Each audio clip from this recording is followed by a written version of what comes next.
This is the Mass Effect HYPEcast episode 14.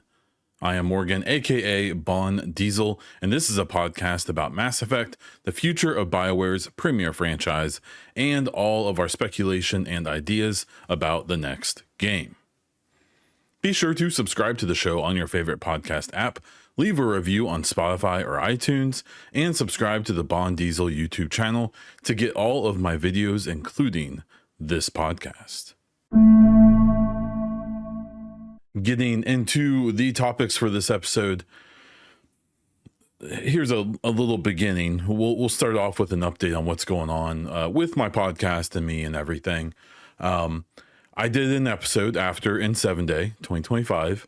It was a relatively uneventful N7 Day. We got a little bit of art. We got a little blog. It's all good. And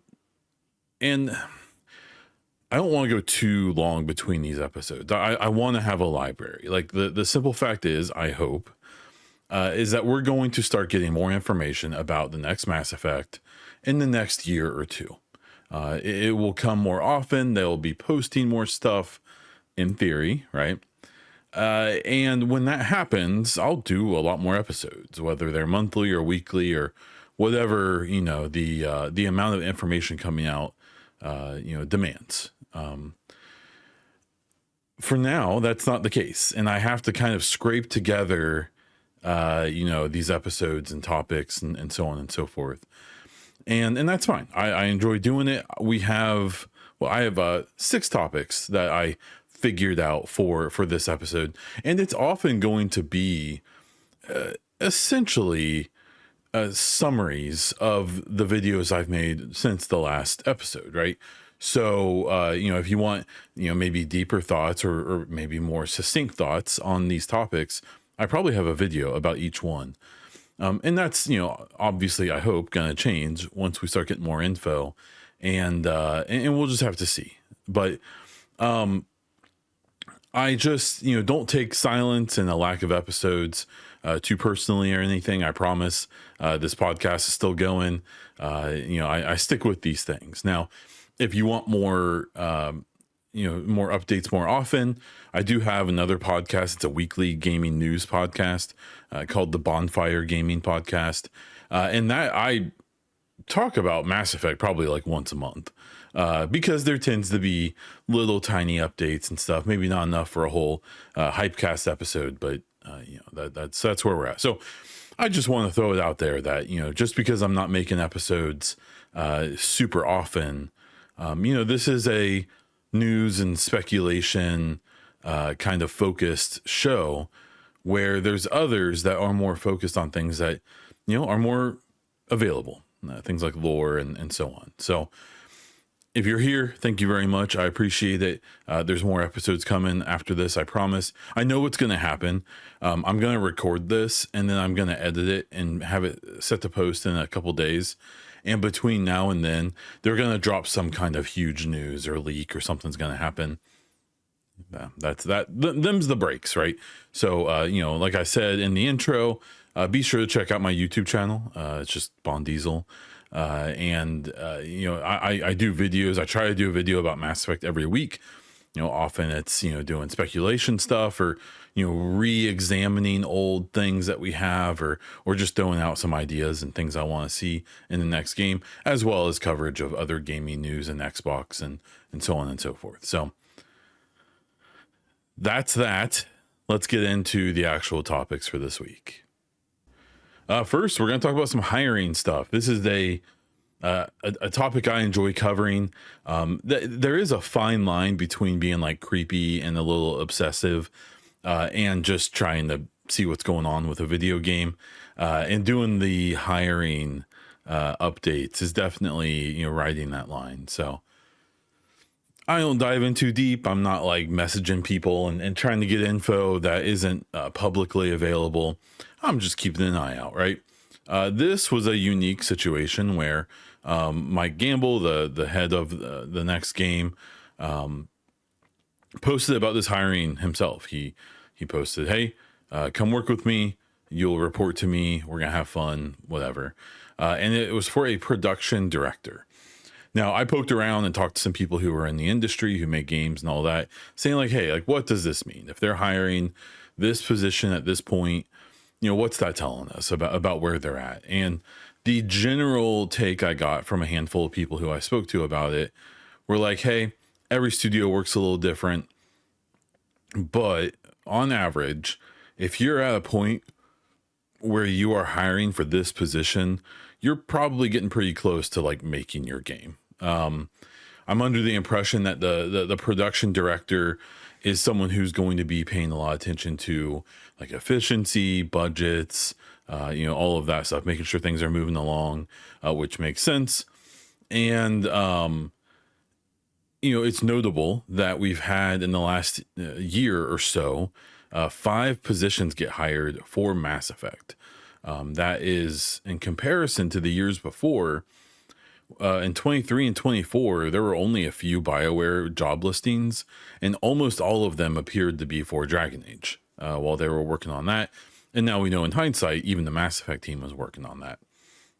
Now in 2022, they hired like 5 or 6 director positions, notably like Mary DeMarley, who came over from making Deus Ex and the game Guardians of the Galaxy movie from Eidos, I believe. And all of those directors, as far as I can tell, are still with BioWare and still on the Mass Effect team, which is cool. Now, in the interim, they did hire lots of positions, and I know of one person specifically who's this like titan in what they do, their technical ability.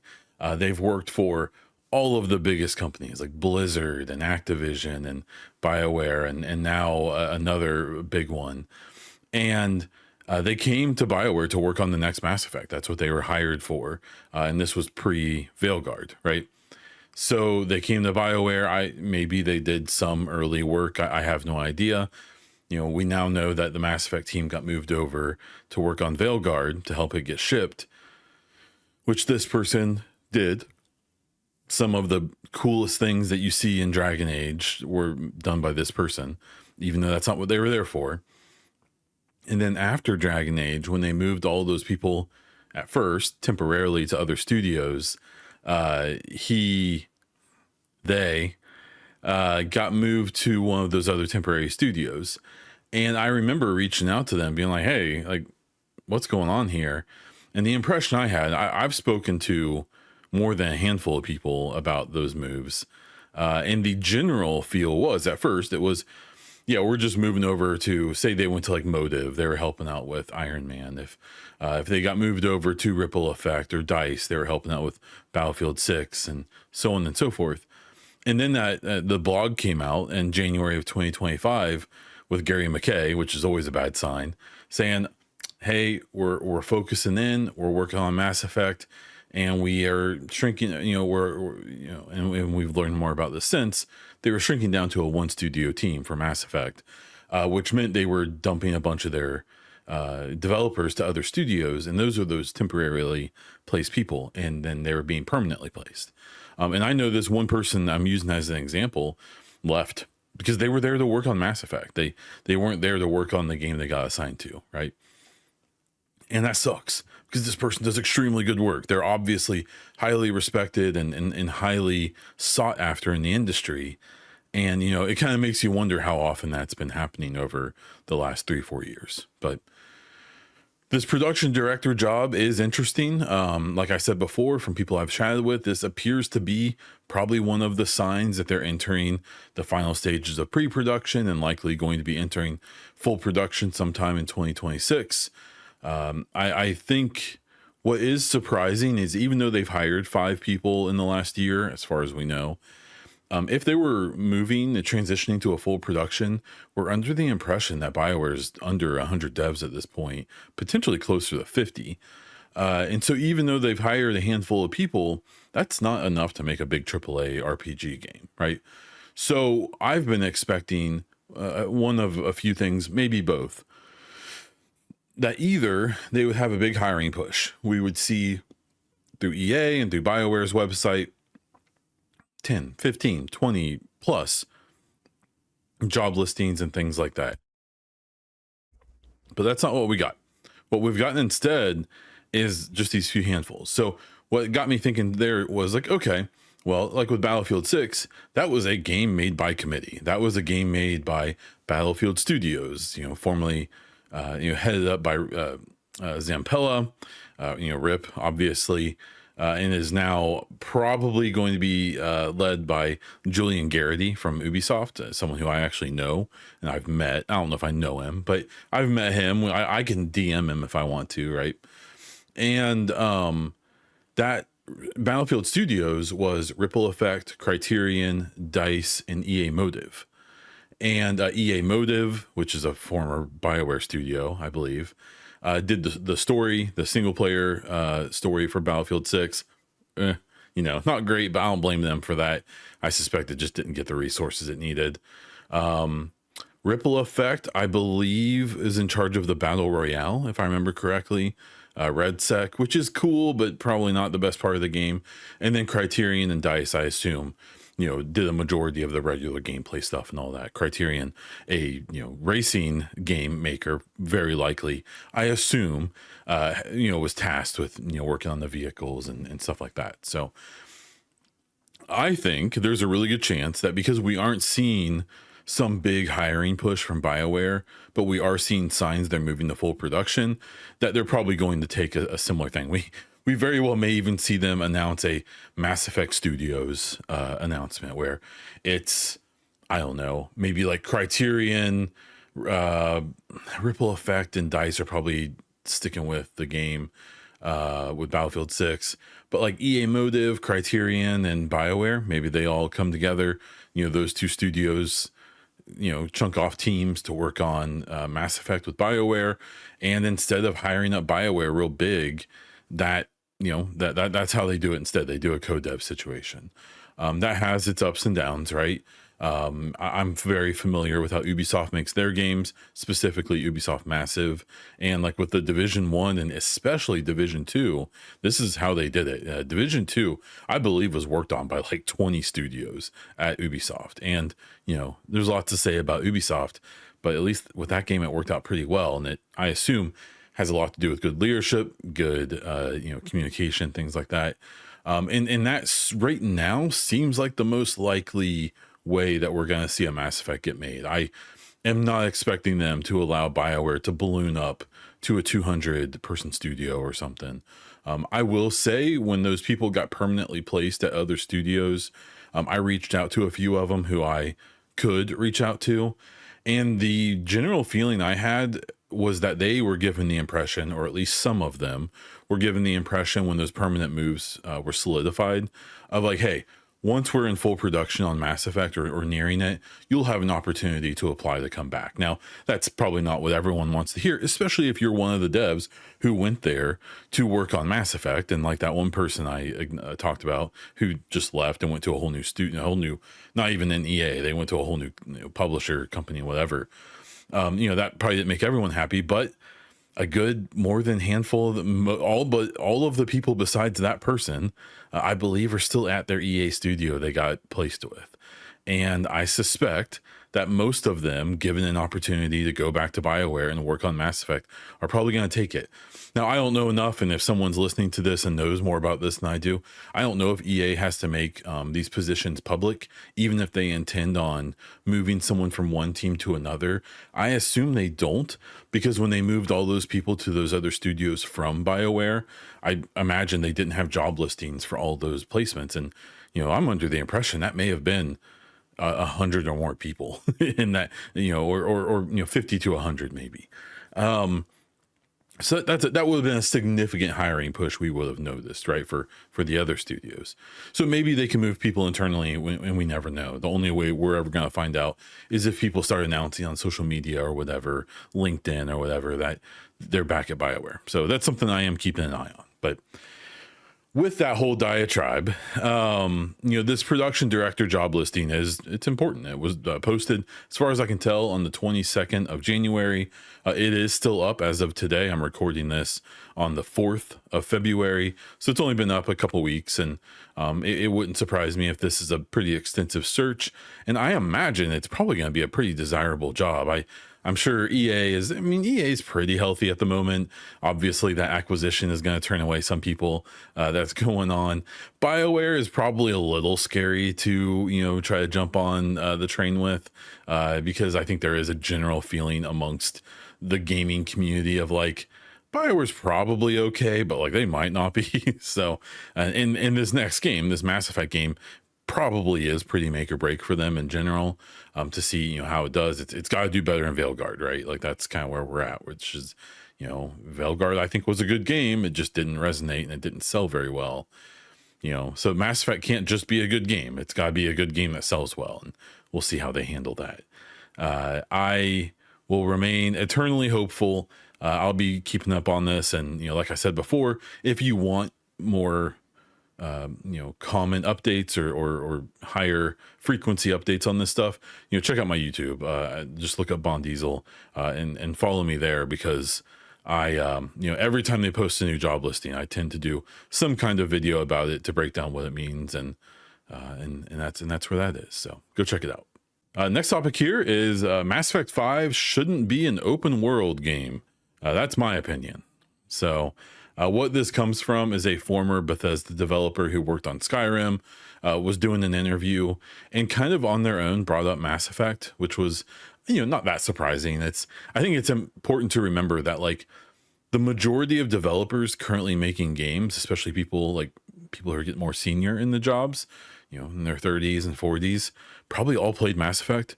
So, it's a pretty influential series for probably anyone making video games at this point. Maybe not younger folks who never got into it, but it's not that surprising that Mass Effect came up in this. But it was interesting in this interview that the interviewer just this interview was this was about Bethesda and Skyrim and next Elder Scrolls. But the question they brought up after the former Bethesda developer brought it up was like, well, what do you think? What do you think the next Mass Effect is going to look like, or whatever? And now, obviously, this is a person who doesn't work at BioWare.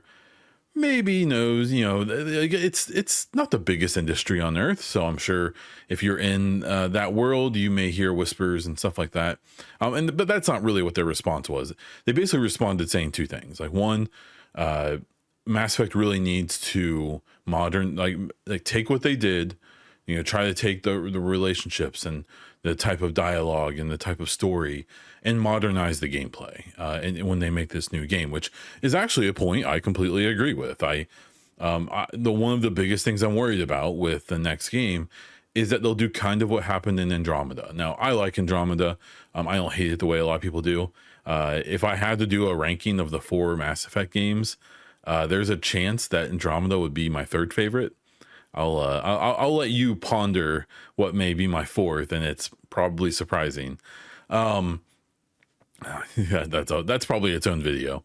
But one of the issues they had was that Andromeda, to me at least, looks like Mass Effect, even kind of smells like Mass Effect sometimes, but just so often it just doesn't have any like just the style and just the feel of it just never felt quite right. And when you look into the development of Andromeda, it makes complete sense. It was, essentially a new BioWare team that was making it. It wasn't, a majority of the people who made the trilogy. And, there was just a lot of disconnects there and, a lot of other stuff that happened. But I actually agree with that point where they were basically saying like, try to capture something from the original trilogy, but obviously bring up the gameplay to date. Because this person even mentioned like, that even the trilogy kind of didn't feel all that modern when you were playing it. And I could see that, even though I didn't play it back then. Mass Effect 1 has not aged well, like the combat and cover system and all that. Yeah, I have to imagine even at the time didn't feel the best, right? Now, Mass Effect 2 and 3 are essentially Gears of War when it comes to the combat, with, some, other features like your skill usage and stuff like that. And that's fine. And that probably felt better than Mass Effect 1 to most people. But even at that point, they were still just kind of using, knowing that Gears of War is an Unreal Engine game, they were probably essentially using the Gears relatively default combat system that I have to imagine, at least at that point, was kind of baked into Unreal Engine. And it definitely felt like it, right? So I actually agree. Now, I'm one of the people who doesn't actually love the gameplay of Andromeda. I think the jump jets are neat, but I think they're really gimmicky, and I hate the way they're used in a lot of ways. I think the AI, both friendly and enemy, is boring and not very good to fight against. The gunplay feels real bad. Some of the skill usage and stuff is pretty cool in Andromeda. So I'm not one of the freaks who thinks that Andromeda is the best combat in the series. I think it's fine. It's okay. So that part I agreed with. Now, the other part that this former Bethesda dev threw out, which makes sense for a Skyrim / Bethesda developer, is it needs to be open world. and that was that's such a tough kind of subject to talk about with Mass Effect, because, Mass Effect 1 and Andromeda in its own way are kind of open world games, right? Someone even in a video I made about this even made the comment, well, it is an open world game. You can take your ship anywhere you want in the galaxy. I was oh, okay. I get what you're saying. I think we're talking about different things there, but that's fine. The thing is, if the next Mass Effect game, say it's going to take place on Earth and only on Earth, and you want to do an open world game, I guess I think the problem is the scale of a Mass Effect game, to me, is just expected to be so big that their kind of old school hub and mission style structure just works better, allows you to be in more places, to make the game feel bigger, even if technically it's, a bunch of hubs with a bunch of corridored mission areas. I'm cool with that, because that's Mass Effect, right? I'm coming off of playing all these open world games like the Outer Worlds 2 and Avowed, and even going back to, I'm a big Division fan, or Red Dead Redemption 2, or, these games that do have these giant, expansive open worlds. I don't need more of that. What I need, at least my opinion is, what I need from the next Mass Effect is a 20, 25, maybe 30-hour game that I have a hub on my ship. I have a hub on Earth. I have a hub on the Citadel. And maybe a few other hubs. Give me a hub on Palaven. Let's see Palaven in person for the first time.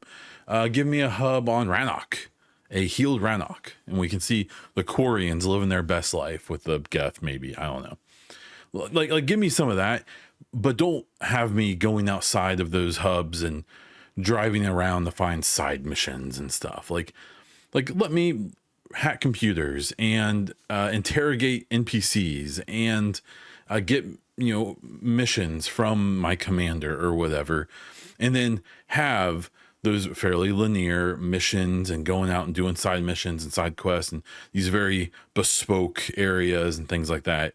Give me that. That's what I want. I don't want kind of like what Andromeda is, where you have a handful of planets and you have this relatively large area you can explore, but it's kind of empty and pointless, right? And then obviously Mass Effect 1, you have all the planets that you can drive around, but there's nothing happening in them, right? They're just these big, empty, vast areas. It's one of the complaints about Starfield is that even though I would argue that the emptiness of Starfield is realistic, and they're providing, not every planet is going to have a planet covering city, metropolis, right? But it is one of the complaints that there is just so much wasted space. And one of the issues they ran into, which is an issue Andromeda could have had, was that Starfield used a mostly procedural system to make a bunch of the planets. And then they did some handcrafting of particular places and important mission planets and things like that. which was what Andromeda was going to do, and they pulled back from that, and it was probably a good decision. And while I don't love the way Andromeda handles their like semi-open world, I do think it's better than if it would have been bigger. If anything, it could have been smaller. But so yeah, I mean, you saw people really lose their mind with this, and I'm one of those people. I If they did something kind of like Andromeda again, where there was, a half dozen planets that had like decent sized, areas that you go around and see, like, I mean, if they fleshed it out, that could be okay, I guess. But I'm at least one of the people who would be completely fine if the next game is just, like I said, my ship, a half dozen hub areas on various planets and space stations, and then just give me dozens of missions to go complete. And if the side missions and maybe there's like replayable stuff, like, bounties or something you can do where you are repeating some areas, so you're not having to make bespoke, original things.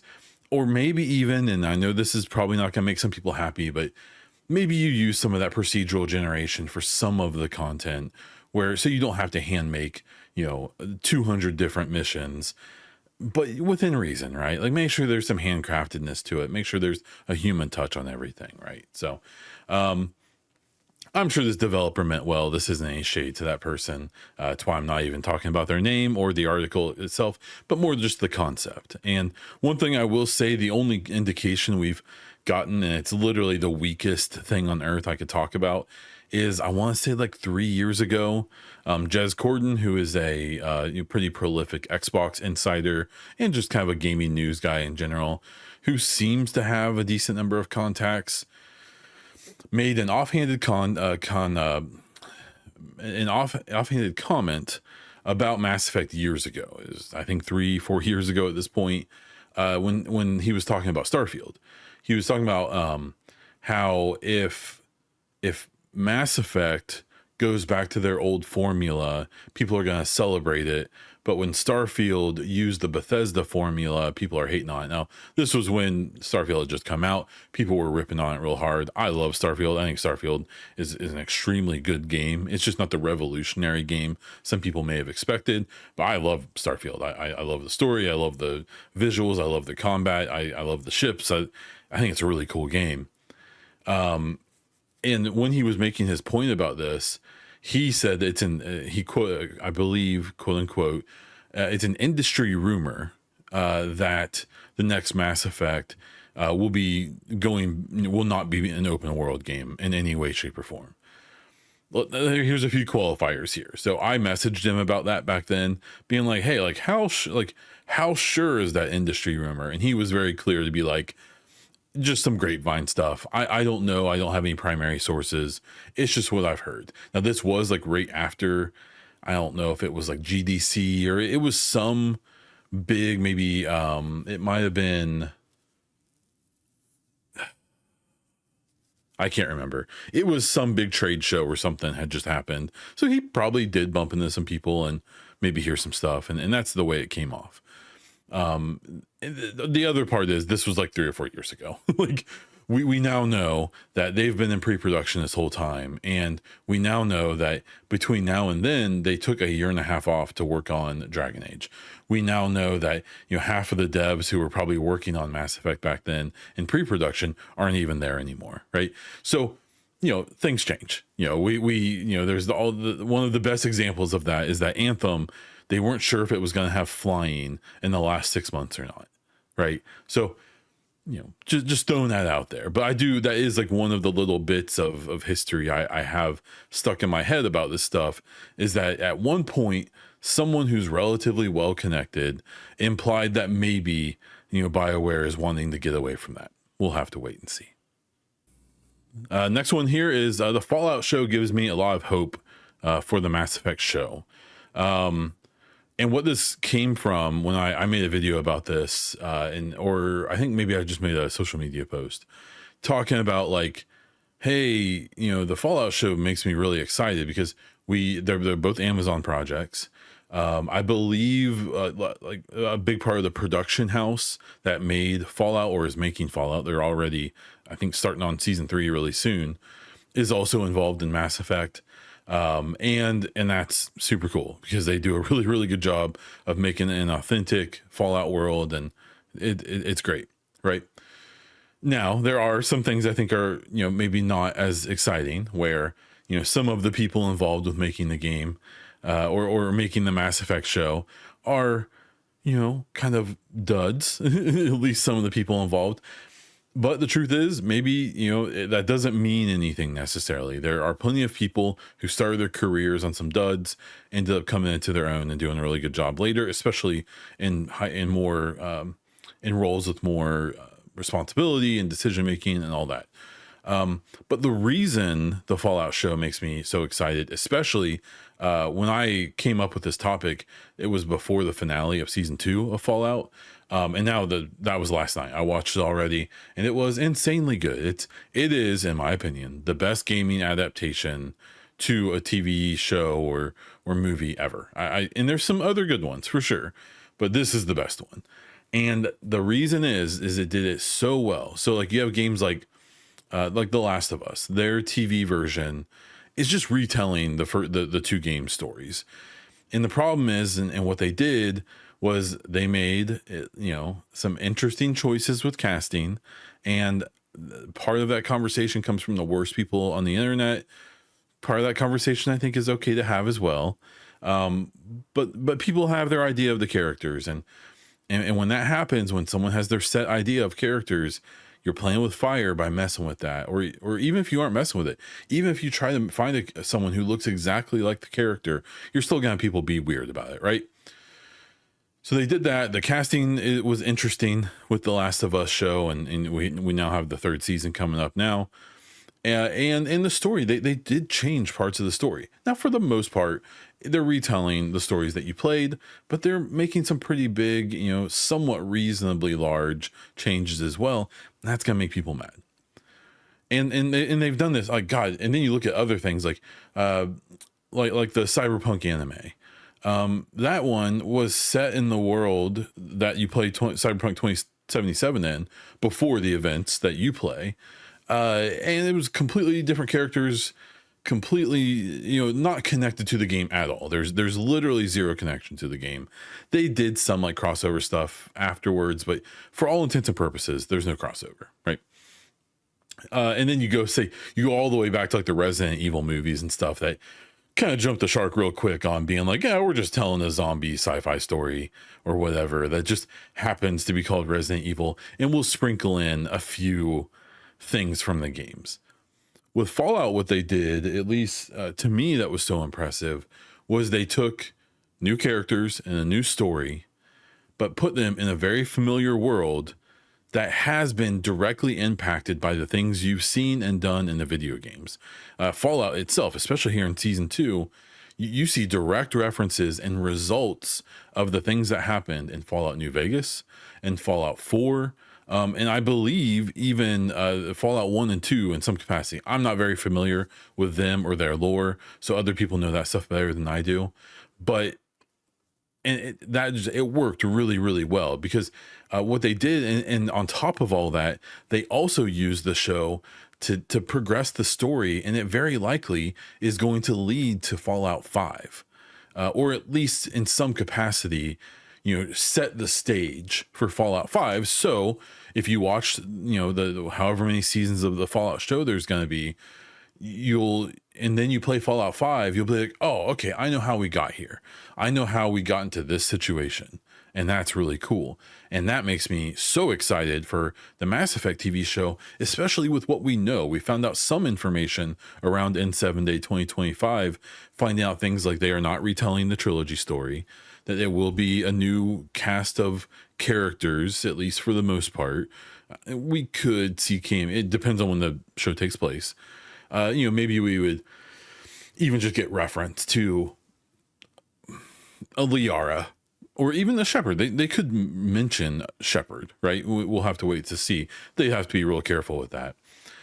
But they're setting up a situation where it's going to be new characters and a new story in a world that we're familiar with lore that we're familiar with.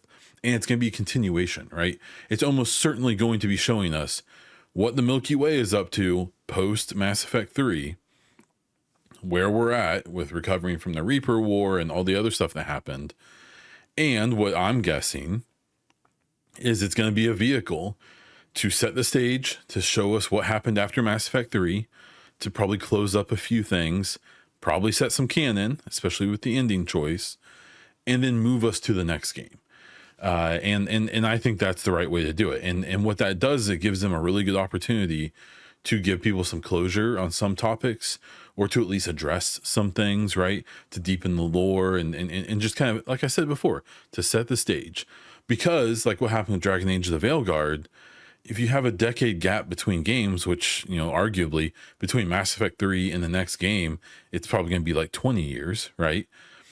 You have this issue. I think that was part of the issue with Veilguard, is you just had this big jump of irrelevance for this brand outside of the hardcore super fans. And then they kind of just expected people to jump back in like it was 5, 7, 8 years ago, when that was still fresh, when like Inquisition was still fresh in people's minds, and it just wasn't anymore. And while Veilguard had lots of issues, especially trying to please its existing community, that was at least part of it, is a lot of their existing community was checked out and maybe wasn't around anymore. You know, a lot of Inquisition players may not still be playing Inquisition or other Dragon Age games, right? So instead of using something to bring people on, I know they had like a comic, or I want to say there was like an animated series on Netflix that I'm under the impression wasn't very good. And they put out some comics, I think tried to do this, but I assume were not very successful. I think there was even an audio podcast or something where they tried to do that. You know, it wasn't a TV show on Amazon, right? Especially with the hype of Fallout. So what I want for them to do is to use this opportunity. Now, I'm still a big hater of the idea of the next Mass Effect game being hundreds of years later, but this show is a way that they could try to ease that transition. No matter what they're going to do with the next game, the show is a really good opportunity for them to take some hard realities that some, you know, especially the hardcore fan base that still cares about Mass Effect all these years later. It's going to be a way for them to, you know, to give them their medicine, to get people used to what's coming one way or the other. And I'm okay with that personally. The next one here is from actually an interview that Mark Dara did. He's a former BioWare dev. He was a little more focused on the Dragon Age side of things, and he was the one who led up Anthem and stuff. So this interview happened with Destin Laguirre, who's a former IGN journalist, if that's what you call him. I personally don't, but influencer, content creator, whatever you want to say. And this was around the time that Anthem shut down. It was in the middle of January 2026. But obviously the conversation turned over to BioWare, and at some point kind of turned over to the idea of like, you know, how is Anthem's failure and it being shut down going to impact BioWare in the future, and like Mass Effect directly, with knowing that that's the next game they're making, which they confirmed in a blog, you know, in January 2025. And, you know, Mark Dara's answers were interesting because he essentially said, it looks like they're moving to being a one game studio and just working on Mass Effect. He seems to be pretty positive about that. He talked a lot about how a big issue with BioWare in the past, when they were always working on 2, 3+ projects, is those teams were always fighting for budget and resources and developers and stuff like that. And it at one point may have worked for them, but it doesn't seem like it did. And if you look around the industry right now, that seems to be the reality for a ton of developers. One I'm familiar with Ubisoft Massive, who just made an Avatar and a Star Wars license game, are now shrinking and focusing on their own independent IP, The Division, to work on The Division 3 and then do some kind of satellite work on other games and old games. So this is a trend, I think. And Dara's statement on it, like, he's pretty blunt. He doesn't really dance around how he feels about things too much. And he seemed pretty positive about them trying to focus on this one game. And that's kind of my thing too. And if anything, this I think was kind of reiterated or already stated back in that blog from Gary McKay in January of 2025. I think this is the way to go. You know, obviously I feel bad for people who are big like Dragon Age fans and stuff, because there's a pretty good chance that's, at least for now, a dormant franchise. Whether they potentially sell off that IP or spin off another team that would make Dragon Age games one day, or something. I don't know. I don't know what they're going to do. And I think it sucks because I'm not a big Dragon Age fan, but I liked the Veilguard a lot. And I think it blows if that's not going to be a thing anymore. And if all those storylines are just over. But I'm also a way bigger Mass Effect fan, and I'm happy they're making that game still. Right. So it's one of those things where it's, I feel bad for that situation, but I'm also just, going to kind of take it as a blessing too, because the thing I care about is still happening.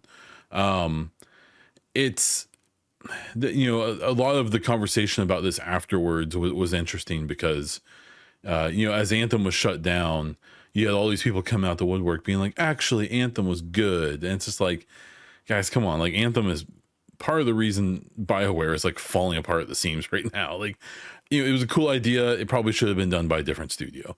That's a game that, maybe DICE or Respawn or someone should have made instead of BioWare, because it literally didn't play into the skill set of that studio at all in a majority of the people there. And, as we've seen, Casey Hudson was pretty determined not to do another Mass Effect immediately, and seemed to be really obsessed with this Anthem idea.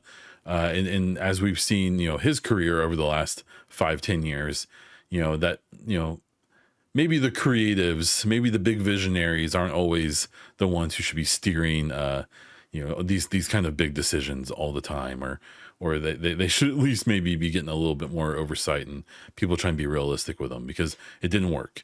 And it's put BioWare in a really bad spot. And then on top of that, Dragon Age the Veilguard, being the result of 2 other games that got rebooted and kind of canceled. And then, they kind of took the scraps of what was left from those games and made Veilguard, and it ended up not being very good for a lot of the existing player base. And then it got caught up in all the anti-woke stuff from the time frame it was coming out in. It was just a hot mess, right? It was bad times. And I hope that, like I talked about before, very likely with co-developers and their own core team, maybe they grow their own, BioWare studio a bit more, that they can lock in and focus 100% on one thing and try and make it as good as they can. And hopefully we'll hear more about that soon. One thing I threw in here right as I was starting to record the podcast was something to consider, in that, if they start pre-production, or if they start full production of Mass Effect in 2026, we're looking at least 2 years of full production, maybe 3. So then we're looking at 28, 29.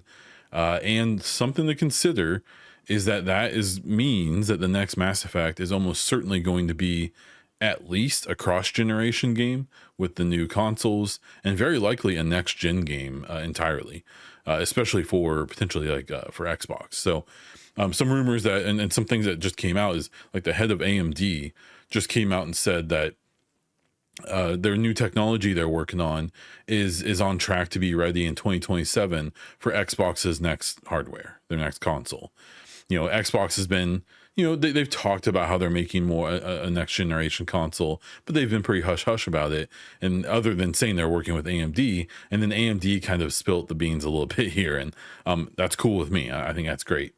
This also comes in, a week or two here where we found out that Sony may hold off on their PlayStation 6, to past 2027, possibly 28 or 29, partially due to a lot of things going on right now. If you aren't paying attention, for lots of reasons, mostly because of AI crap, hardware is insanely expensive right now, especially memory, storage, and things like that, which, it doesn't just affect like people who make warehouses with these things, but they affect people who make computers or need computer parts. And that will also trickle down to people who, when they make cars, when they make any electronics, these electronics are being kind of sucked up by all these big AI companies trying to make their big storage warehouses, their computer centers. And that's going to include a tough time for console makers.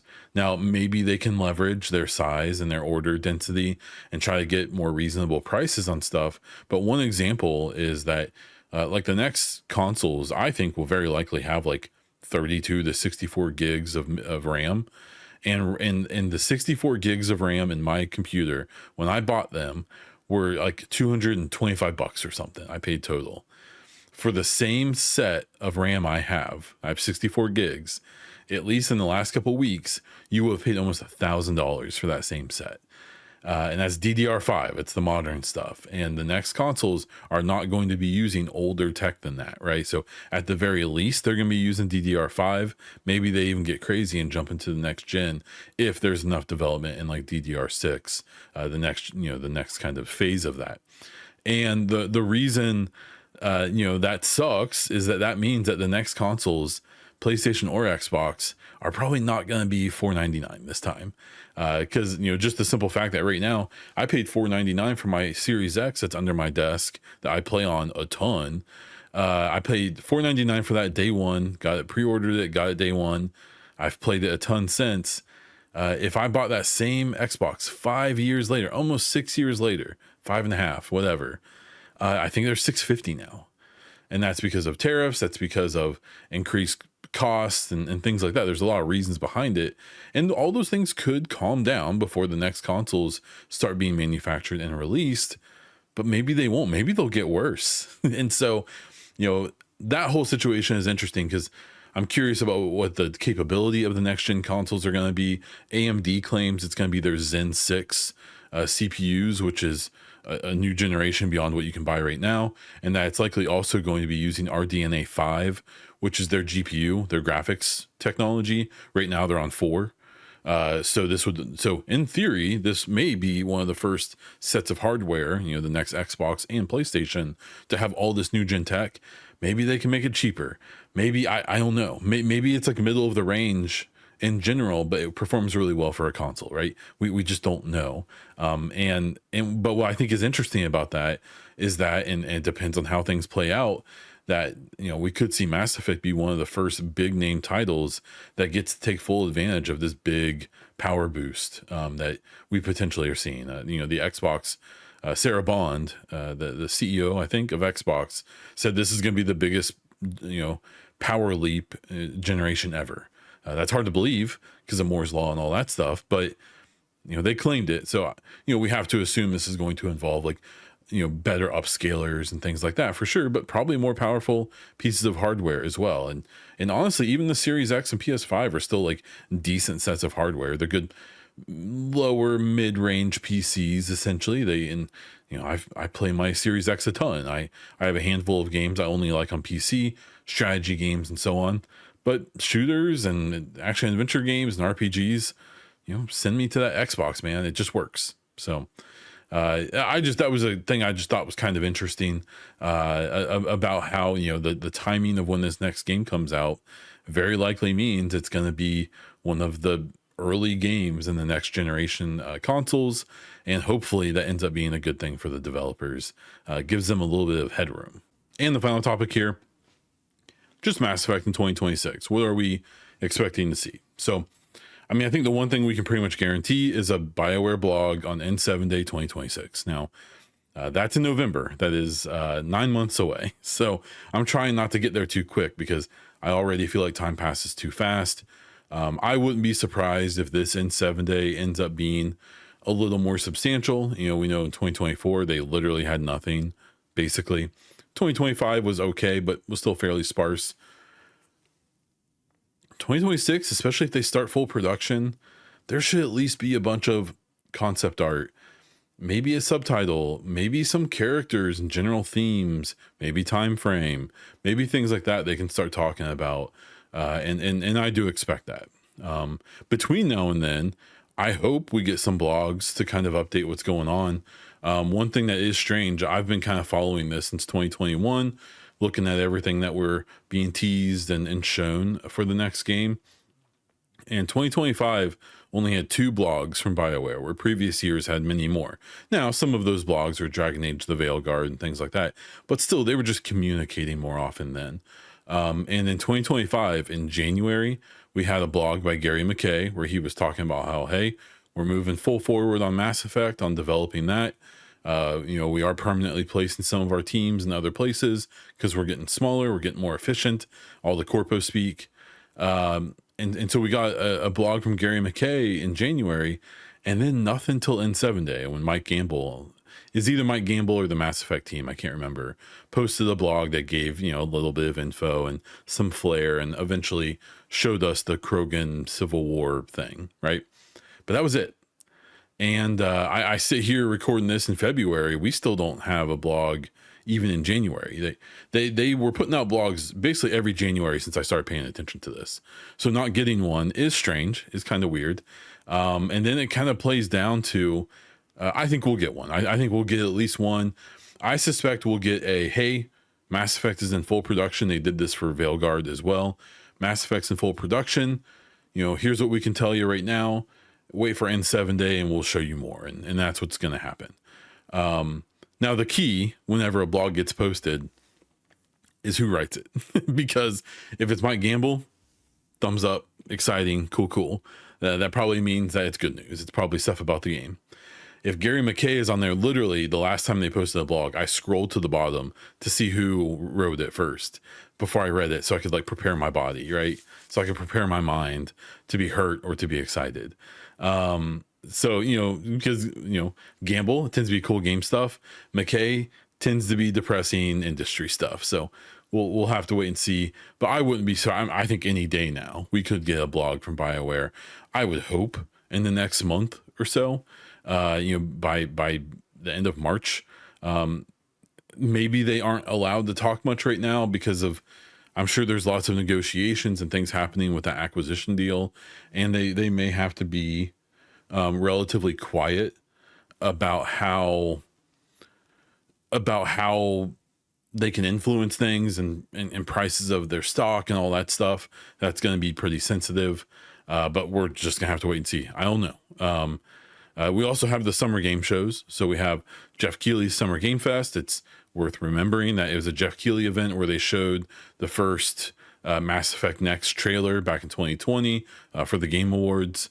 That's also where they showed the Dragon Age, the Veilguard, Dreadwolf at the time, trailer. And I believe other times that's when they showed it, was at his events.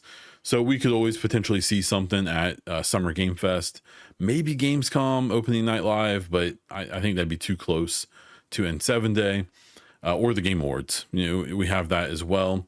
You could always see Xbox and BioWare / EA have a history. So you could always see it, maybe the Xbox Summer Showcase, maybe they would get a trailer. You could maybe get it from Nintendo as well. Not Nintendo, sorry, I meant PlayStation. We'll see if Nintendo ever would get that pull. I doubt they would, but maybe I'm wrong. And then we have N7 Day 2026. Like I said before, I expect it to be decent this year. I was saving my heart last year because, knowing that 2024 was basically nothing, hoping that 2025 would be a big thing but kind of knowing it probably wouldn't be, especially because of the layoffs that happened in 25 and the restructuring and stuff, all the stuff that we've been finding out about, right?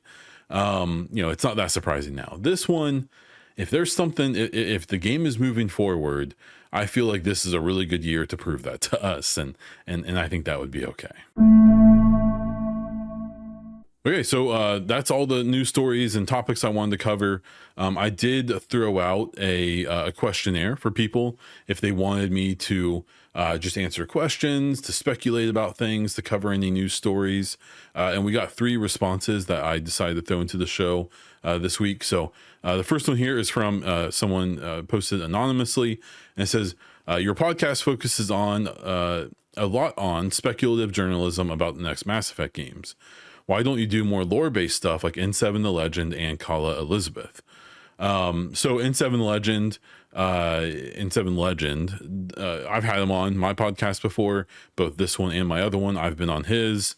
It's cool dude. We definitely get along really well. We check in on our own here and there as well. He's a new dad, so I enjoyed checking in with him here and there, make sure he's keeping his head above water.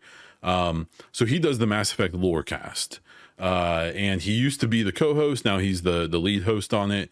After N7 Day, I went on to that show and had a really great time chatting with them. and I'll say the same thing about them. I'll say about Kala Elizabeth. They both do things better than I would ever do them. The Lorecast specifically, every week they have new topics. They go and they could find something that is mentioned in like one codex post and do a whole episode about it, and that's dope. That's so cool. Whether it's all speculation or whether it's finding bits from the books and the comics and all that to all put together and talk about, whether it's about some random planet that they want to talk about that week or something else. And I don't have that much knowledge about Mass Effect, to do anything even close to as good as they do it, or better. I can't. The Lorecast is always going to be better at that.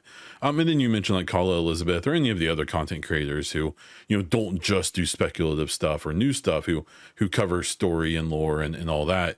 Again, like Kala does better scripted and edited videos than I will ever do. I if you watch this podcast or my videos or all that, I try to edit a little as much as I can, especially my videos. I think I've gotten a little better about it, but for the most part, I'm not reading the script. I'm not cutting up, I'm not doing edits for a week because I'm not very good at this stuff, and those people are. So it's kind of one of those things where for me, it's very much stay in my lane thing.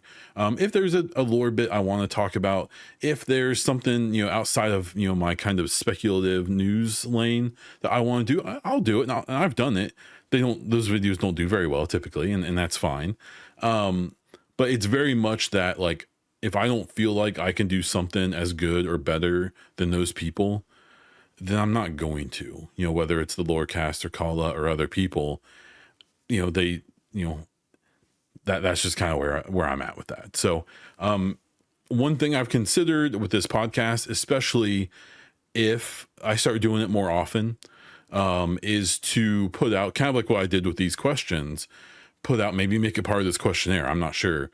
A fun fact that, maybe I could cover it in every show. The Lorecast has their thing where they do the quiz where, either they or a guest, takes a line from the games and the other people have to guess what it's like, what game it's in, what context it was in. Maybe I could do something like that, but with lore. Maybe someone could shoot me something. I could do a little research on it and do a blurb at the end of my podcast with that stuff. But you're probably never going to see me try to do anything exactly the way that the Lorecast or Kala or the other content creators in the space do, just because it's probably not going to be as good. And that's the best answer I have. The next one is, I'll read this exactly. Type of new aliens we might see either in the show or game. This one is from, I'll just use their first name, Spencer. I mean, we have a few to choose from. Like, I guess one of the things that was cool for me to learn over time when I was learning more about Mass Effect and getting into it is finding out that whether it was the comics or books or just some kind of offhanded lore stuff, or maybe even just speculation, is to know that like the Citadel that we play in the trilogy doesn't just have the 5-6 species that we're aware of, the Hanar, the Turians, the Quarians, the ones that we see and that are featured in the trilogy, and some of them in Andromeda as well, that there are other species in the Citadel. It's just, it sounds like it was basically just a tech limitation. We know that, like, for example, between, was it Mass Effect 2 and 3, you could put your gun away in 2, but in 3 it's always out, and that was literally because they ran out of RAM for the engine, because they made all 3 of those games on the same generation of consoles. And so literally it was just they needed that allocation of RAM, of memory in the consoles to do something else, so they had to take that away. So I have to imagine that a big part of the reason we didn't see more of these species in general in the trilogy was just tech limitations and resources and all that. I mean, we know of a few, right? Like, we know of the Ralloy. That's one I'm really obsessed with because I think we've seen them. I think in the 2023 poster, when they had the little N7 trailer of them walking down the hallway and pulling out their gun and all that. In the poster they posted that year, that has like a bar scene kind of in art, kind of in the middle of the agent or the N7 agent, whatever we want to call him. I think there's a Ralloy at the bar. If you've seen my videos and my summaries of N7 days, you've seen me harp on this. Even my social media, I post it like once a quarter of like, hey, I think this is a Ralloy. These bird-like creatures, and the one in that picture looks to be like even big and like bigger and more hulking than even like a Turian. They look like they're gonna be big beefy boys. So the Ralloy, I think, is the top candidate that either in the show or the game we could be introduced to. The game would make more sense. The show could too, because at least in the lore, we're under the impression that when the Reapers were coming, the Ralloy retreated to their home planet and destroyed all their technology, at least all their like spacefaring technology, because they wanted to try to save themselves from the Reapers, hoping that if they regressed technologically, the Reapers wouldn't see them as a target for being brought into the next Reaper that they were creating. So that's one. The other one I think would be interesting to explore, and it could be done just in a cool way. It would be the virtual aliens. So mostly through like modded additions to the game, you find this whole storyline of these virtual aliens where the Alliance, or Citadel Alliance, whatever, comes upon this derelict ship, comes to find out that the ship holds like a mainframe that has stored all of the personalities and all of the consciousnesses of this planet before the planet was destroyed, and they uploaded all of themselves digitally into this ship, and that ship is just floating through space and has been for a long time. And they end up figuring out that like those, you can hook up to them and they can take over a host and walk amongst us, and so that concept is super cool because there's so many ideas of what you could do with that. Like would you create, like a Geth-like, species that all of these virtual aliens could, go into a host, even just temporarily, and come into reality and interact with the world again. They would be their own new species. And then like maybe re-upload themselves back to their mainframe, or maybe they would all come out.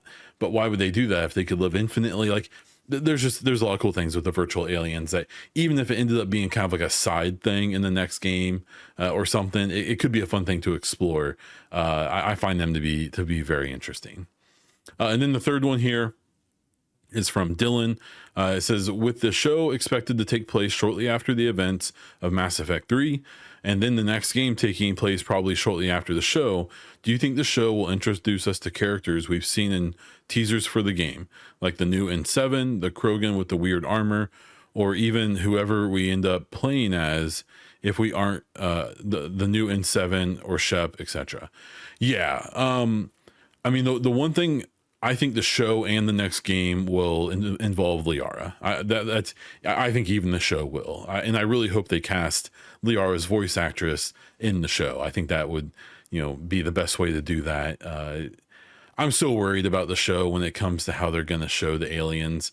Like obviously, Asari, you can just do some really good makeup with them, maybe some slight animatronics with their, depending on what they want to do lore wise with their heads.